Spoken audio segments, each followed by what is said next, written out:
Celulite grau 4 sumiu, jovem recupera pernas normais após oração na congregação cristã no Brasil, um testemunho que abalou a cidade. Capítulo 1. A dor que ninguém via. O sol da tarde batia forte nas ruas de Vila Nova, um bairro simples na periferia de São Paulo, onde o asfalto se misturava com terra batida e o cheiro de feijoada das casas se espalhava pelo ar. Era um sábado comum, mas para Ana Clara, 22 anos, nada estava comum havia meses. Ela sentava-se na varanda de sua casa, uma construção modesta de 2 cômodos, com as pernas cobertas por uma saia longa, mesmo com o calor de quase 38 graus Celsius. Mãe, não aguento mais, sussurrou, segurrando um copo de água com limão que mal havia tocado. Dona Maria, sua mãe, uma mulher de 58 anos, rosto marcado pelo trabalho duro como faxineira, olhou para a filha com olhos cheios de preocupação.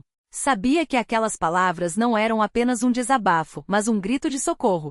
Filha, nós já tentamos de tudo. Pomadas, médicos, até aquele remédio que a tia Lúcia trouxe da farmácia de manipulação. Nada adiantou. A voz de Dona Maria tremia. E agora? O que a gente faz? Ana Clara baixou a cabeça, sentindo as lágrimas queimarem seus olhos. A celulite grau 4 havia se espalhado por suas pernas como uma praga. Não era apenas uma questão estética, era dor constante, inchaço, vermelhidão e pior, feridas abertas que sangravam ao menor atrito. Os médicos haviam dito que era um caso raro, possivelmente ligado a um distúrbio circulatório grave, e que, sem tratamento caro e invasivo, poderia evoluir para algo ainda mais sério. Eu não posso mais usar saia curta, mãe. Não posso nem sentar direito. As pessoas olham, sua voz quebrou. E o pior é que eu sei que elas falam. Coitada, deve ser por causa do peso, deve comer muito doce. Mas não é isso. Eu mal como. Dona Maria apertou os lábios. Ela conhecia bem o sofrimento da filha. Ana Clara sempre fora magra, mas nos últimos 2 anos, mesmo com dieta rígida e exercícios, as pernas haviam inchado de forma anormal, como se algo estranho e maligno estivesse se alimentando dela por dentro. Amanhã é domingo, minha filha. Vamos na congregação. O irmão pastor Gilberto está pregando sobre fé e cura. Talvez, ela não terminou a frase, mas Ana Clara entendeu. Mãe, você acha que Deus vai me curar? Perguntou com um fio de esperança na voz. Dona Maria segurou suas mãos, ásperas pelo trabalho. Eu não sei, filha. Mas se tem um lugar onde a gente pode buscar uma resposta, é lá. Capítulo 2. O primeiro passo rumo à fé. O templo da Congregação Cristã no Brasil em Vila Nova era um prédio simples, mas imponente. Pintado de branco, com janelas altas que deixavam entrar uma luz dourada no final da tarde, o lugar exalava paz. Do lado de fora, irmãos e irmãs se cumprimentavam com sorrisos, alguns com bíblias na mão, outros com crianças no colo. Ana Clara hesitou ao descer do ônibus. Ela não ia à igreja havia anos. Desde que seu pai, seu João, falecera de um AVC fulminante, ela havia se afastado. Se Deus é bom, por que levou meu pai? Essa pergunta ecoava em sua mente há muito tempo. Vem, filha. Não tenha medo. Dona Maria a puxou gentilmente pelo braço. Dentro do templo, o coral de jovens entoava hinos em harmonia perfeita. As vozes se elevavam e Ana Clara sentiu algo estranho no peito, uma mistura de saudade, medo e esperança. Bem-vindos, irmãos. A voz do pastor Gilberto, um homem de cabelos grisalhos e olhos penetrantes, ecoou pelo salão. Hoje falaremos sobre a fé que move montanhas. Mas antes quero fazer uma pergunta. Quem aqui precisa de um milagre? Mãos se levantaram pelo salão. Ana Clara olhou ao redor, vergonhosa. Ela não queria chamar atenção, mas Dona Maria, com um gesto discreto, ergueu a mão da filha. Irmã, fale conosco. Qual é o seu nome? O pastor olhou diretamente para Ana Clara, como se a tivesse enxergado além da multidão. Ela engoliu em seco. Meu nome é Ana Clara. Eu tenho um problema nas pernas. Os médicos não sabem o que é. Já tentei de tudo, mas só piora. Sua voz tremia. O pastor fez um gesto para que ela se aproximasse. Seus joelhos fraquejaram, mas Dona Maria a apoiou. Venha, filha. Deus não quer que você sofra, disse o pastor, estendendo a mão. Quando Ana Clara chegou perto do púlpito, um silêncio tomou conta do templo. Todos os olhos estavam sobre ela. Ela sentiu o peso do julgamento, mas também uma estranha calma. Irmãos, vamos orar por esta jovem. Ela veio aqui com dor, mas sairá com fé. O pastor colocou as mãos sobre a cabeça de Ana Clara. Pai Celestial, nós te pedimos, em nome de Jesus, que toques neste corpo. Que esta doença seja extirpada, que as feridas sejam saradas, que a dor desapareça. Que Ana Clara saia daqui curada para que todos saibam que tu és o Deus que opera milagres. O templo explodiu em amém. Ana Clara sentiu calor nas mãos do pastor, como se uma corrente elétrica a percorresse. Suas pernas começaram a formigar. Em nome de Jesus, fique curada.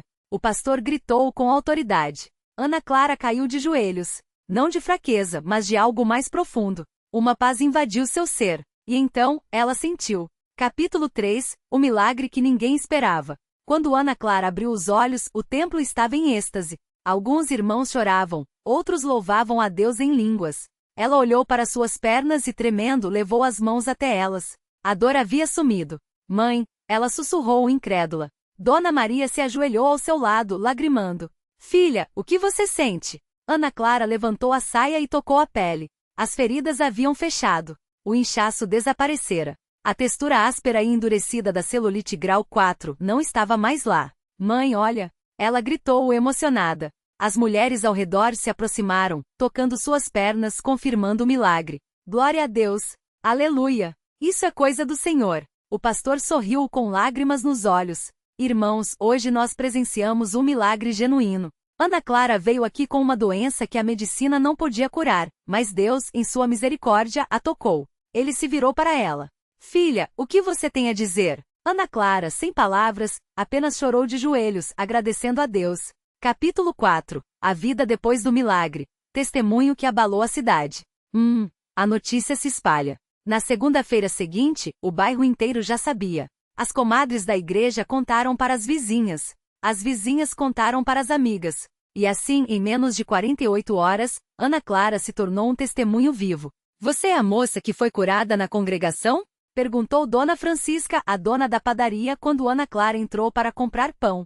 Sim, dona, ela respondeu, envergonhada. Deixa eu ver suas pernas, minha filha. A mulher, sem cerimônia, puxou a saia de Ana Clara para cima. E lá estavam, pernas lisas, sem marcas, sem inchaço, sem dor. Meu Deus do céu! Isso é coisa de santo forte. Dona Francisca fez o sinal da cruz, mesmo sendo evangélica.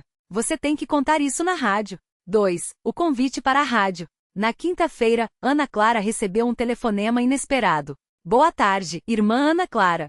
Aqui é o irmão Paulo, da Rádio Voz da Fé. O pastor Gilberto nos contou sobre o seu testemunho, e gostaríamos que você viesse dar seu depoimento ao vivo no programa Milagres que Transformam. O que a senhora acha? Ana Clara gelou. Falar no rádio? Para milhares de pessoas? Eu não sei se consigo, irmão, ela gaguejou. Não se preocupe, irmã. O Espírito Santo vai guiar suas palavras. Deus quer que este milagre seja conhecido. O irmão Paulo era firme, mas gentil. Depois de muita oração e incentivo de Dona Maria, ela aceitou. 3. O dia do programa Nervosismo e Fé. No estúdio da rádio, Ana Clara tremia como uma folha. O microfone parecia um monstro, e as luzes queimavam seus olhos. Respire fundo, irmã. Deus está com você, disse a irmã Marta, a locutora, uma mulher de voz doce e olhar sereno. Quando o programa começou, centenas de pessoas ligaram. Irmã Ana Clara, conte para nós, como era antes e como é agora? Perguntou a irmã Marta. Ana Clara engoliu o choro e começou. Eu vivia envergonhada. Não podia usar shorts, não podia ir à praia, não podia nem sentar direito porque doía. Os médicos falavam em cirurgia, em remédios caríssimos que eu não tinha como pagar. Eu perdi a esperança. Ela fez uma pausa. Mas no domingo passado, na congregação, Deus me curou instantaneamente.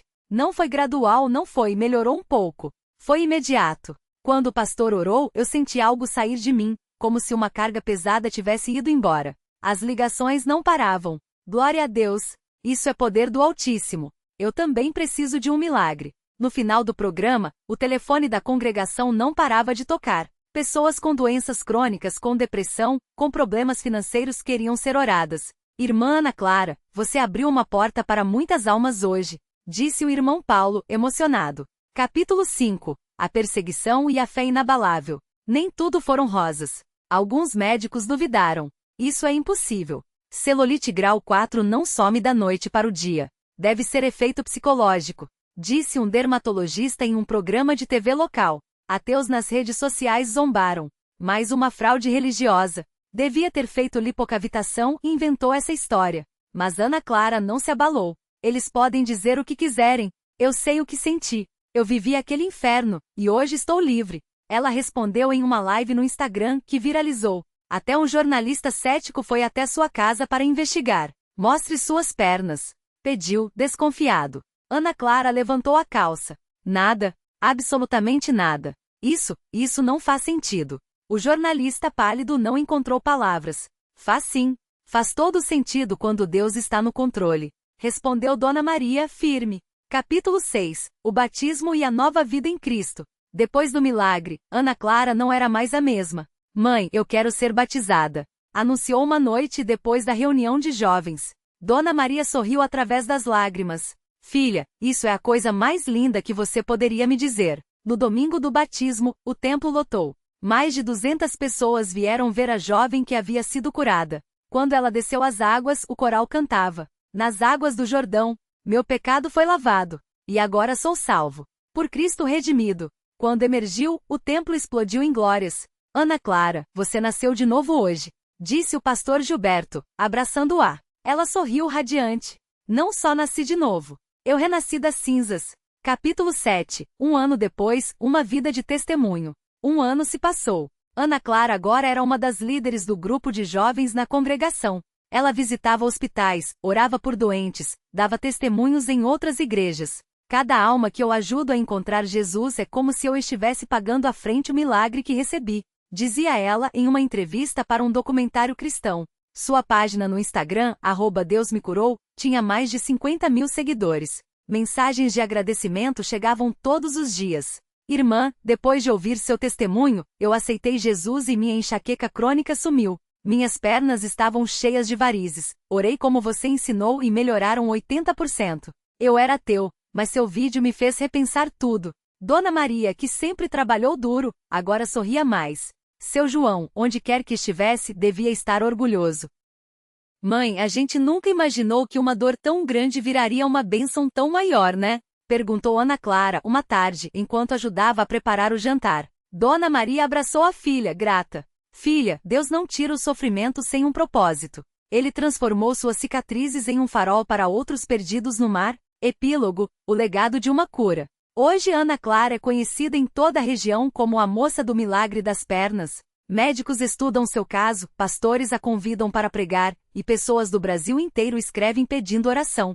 Mas para ela, o maior milagre não foi a cura física. O maior milagre foi Deus me mostrar que Ele nunca me abandonou. Mesmo quando eu o culpei pela morte do meu pai, mesmo quando eu duvidei, Ele estava lá, esperando eu voltar. Ela diz com lágrimas nos olhos, em um culto de ação de graças. E assim, em um bairro simples de São Paulo, uma jovem que sofria em silêncio se tornou um símbolo de fé inquebrantável. Porque quando Deus opera, não é só um corpo que é curado. É uma alma que é salva. É uma família que é restaurada. É uma cidade que é transformada. E um testemunho que ecoa para a eternidade. Fim. Este testemunho é baseado em relatos reais de curas divinas na congregação cristã no Brasil.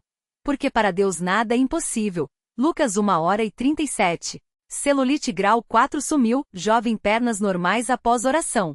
Continuação, um testemunho de fé que mudou vidas. Capítulo 6. O impacto do milagre. Uma onda de fé que não para. A notícia da cura de Ana Clara se espalhou como fogo em palha seca. Não demorou para que a pequena congregação cristã no Brasil, CCB do bairro de Vila Nova em São Paulo, se tornasse um ponto de peregrinação para aqueles que buscavam não apenas a cura física, mas um encontro genuíno com Deus.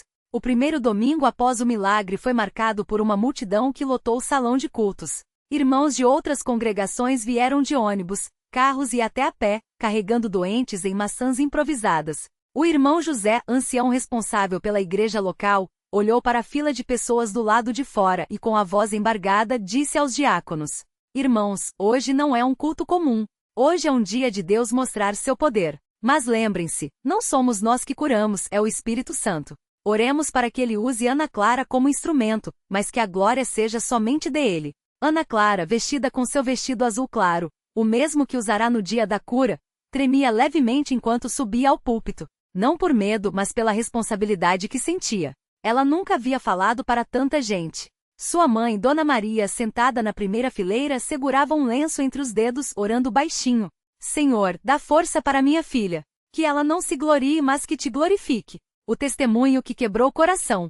Quando Ana Clara começou a falar, o silêncio foi tão profundo que dava para ouvir o zumbido das lâmpadas. Eu vim aqui hoje não para contar um milagre, mas para confessar minha incredulidade. Sua voz falhou por um instante. Porque eu, que cresci na CCB, que ouvi desde pequena que Deus é poderoso, duvidei dele quando mais precisei. Quando meu pai faleceu, eu gritei com Deus. Eu o acusei. E sabe o que ele fez? Esperou. Esperou eu me cansar de chorar, esperou eu me humilhar, e quando eu menos esperava, ele me abraçou. Muitas mulheres na plateia choravam. Homens tiraram os chapéus, enxugando os olhos com as mangas das camisas. O irmão João, um agricultor que viera de Minas Gerais com sua filha paralítica, murmurou: "Essa moça está falando da minha vida." Ana Clara então contou detalhe por detalhe como fora a noite da cura, o cheiro de café que vinha da cozinha, o som da chuva batendo no telhado de zinco, a dor latejante nas pernas que a impedia de dormir. E então, a voz do irmão Pedro, simples, mas cheia de autoridade: "Irmã, Deus não te abandonou. Ele está aqui." E quando ele impôs as mãos em mim, continuou Ana Clara, agora com mais firmeza, eu não senti nada no primeiro segundo. Mas então foi como se uma mão invisível descesse do céu e puxasse todo aquele veneno do meu corpo. Eu gritei, não de dor, mas de alívio. E quando olhei para baixo, ela fez uma pausa, olhando para suas pernas perfeitas. Minhas pernas estavam lisas, como se eu nunca tivesse tido celulite. Um murmúrio de espanto percorreu o salão. Alguns irmãos se levantaram, levantando as mãos em adoração. Outros, mais contidos, apenas assentiram, com lágrimas escorrendo. A primeira cura após o testemunho. No final do culto, enquanto os irmãos cantavam Glória a Deus nas alturas, uma mulher chamada Rosângela, de cerca de 40 anos, se aproximou de Ana Clara. Ela usava uma saia longa para esconder as varizes grossas que lhe causavam dores há anos. "Irmã, eu não tenho fé como a sua," ela confessou com a voz trêmula. "Mas se Deus curou você, será que Ele pode me curar também?" Ana Clara não hesitou. Ela pegou as mãos de Rosângela e com uma simplicidade que comoveu a todos, disse: "Não é sobre a minha fé, irmã. É sobre a fé dele. Deus não olha para o tamanho da nossa fé, mas para o tamanho do seu amor." Elas se ajoelharam ali mesmo, no corredor da igreja, enquanto irmãos faziam um círculo ao redor, orando. Ana Clara impôs as mãos sobre as pernas de Rosângela e orou: "Pai Celestial, o mesmo Deus que me curou é o Deus que está aqui agora. Se for da tua vontade, toca nesta irmã, não por nós, mas para que teu nome seja engrandecido." Por 3 minutos, nada aconteceu. Alguns começaram a murmurar, outros continuavam orando. Então, Rosângela soltou um grito: "Estou sentindo algo quente nas minhas pernas." Ela levantou a saia. As varizes, antes roxas e inchadas, estavam desaparecendo diante dos olhos de todos. Em questão de segundos, sua pele ficou lisa, como se nunca tivesse tido problema algum. O salão explodiu em glórias. Homens batiam palmas, mulheres choravam, crianças pulavam. O irmão José, emocionado, levantou as mãos e clamou: "Glória a Deus! Este é o Senhor que opera maravilhas." Capítulo 7. A vida após o milagre, entre a fama e a humildade. Nos dias seguintes, a vida de Ana Clara virou de cabeça para baixo. Jornais evangélicos ligavam pedindo entrevistas. Médicos queriam examiná-la, alguns céticos, outros fascinados. Pessoas doentes apareciam em sua casa a qualquer hora pedindo oração. Sua mãe, Dona Maria, preocupada, chamou-a para uma conversa séria na cozinha, enquanto preparava o café da manhã. "Filha, você está sendo usada por Deus, mas o inimigo não vai ficar parado. Ele vai tentar te encher de orgulho ou te fazer duvidar novamente." Ela serviu um pão de queijo quente no prato de Ana Clara. "Lembra do rei Uzias? Ele foi abençoado, mas quando se encheu de soberba, Deus o castigou. Não deixe que isso aconteça com você." Ana Clara assentiu, mastigando devagar. "Mãe, eu não quero fama. Só quero que as pessoas conheçam a Jesus. Então seja sábia. Ore antes de falar com qualquer um. Não dê entrevista sem a bênção do irmão José. E acima de tudo, não se esqueça de onde Deus te tirou." A tentação da vaidade. Um dia, uma produtora de TV evangélica ofereceu um contrato para Ana Clara fazer um programa de curas. Eles prometeram dinheiro, visibilidade, uma equipe para acompanhá-la. "Imagine, irmã Ana Clara, você podendo levar a mensagem de Deus para milhões", disse o produtor, sorrindo. Ela levou a proposta para o irmão José, que após orar, respondeu com firmeza: "Irmã, o Senhor não precisa de holofotes para operar. Se Ele quiser que você fale na TV, Ele abrirá a porta. Mas não vamos atrás de glória humana. Lembra do que aconteceu com alguns curandeiros que caíram em escândalo? Não vamos manchar o nome do Senhor." Ana Clara recusou a oferta. Mas a tentação não parou por aí.